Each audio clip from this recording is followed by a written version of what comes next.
नमस्कार। उत्कल चैनल आउ एक भाषा संबंधी प्रस्तुति आपण को हृदय स्वागत करुच्ची। भाषार सुरक्षा, ओडिया भाषार प्रचार प्रसार। ओडिया भाषा एक शास्त्रीय मान्यता प्राप्त भाषा। ए भाषार उन्नति समस्तंकर काम्य हेउ, समस्तंकर ध्येय हेउ, समस्तंकर प्राथमिकता हेउ।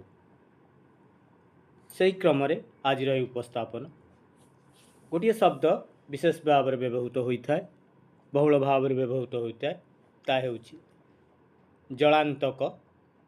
लेखिला बेले मध्य आमे लेखिताउ, आमे माने समस्ते नुहे जदिओ केही केही लेखितांती, भूल ले लेखितांती जलांतक।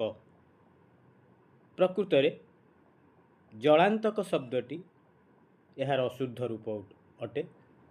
शुद्ध रूप हेबो जलातंक। जल युक्त आतंक शब्दटी है जलातंक। पागला कुकुर बा बिलुआ कामुड़े यह रोग होता है। ए रोगी पानी को डरे, सेथिपाई ए रोगर नाम जलांतक। जल को देखिले रोगी आतंकित हुए। आमे लिखिथाउ बा कहिथाउ मरणांतक कष्ट, से मरणांतकर अनुकरण रे याकू जलांतक बोली कहिथांती बा लिखिथांती। प्रकृत रे शुद्ध रूप हेबो जलातंक। जलयुक्त आतंक, जलातंक।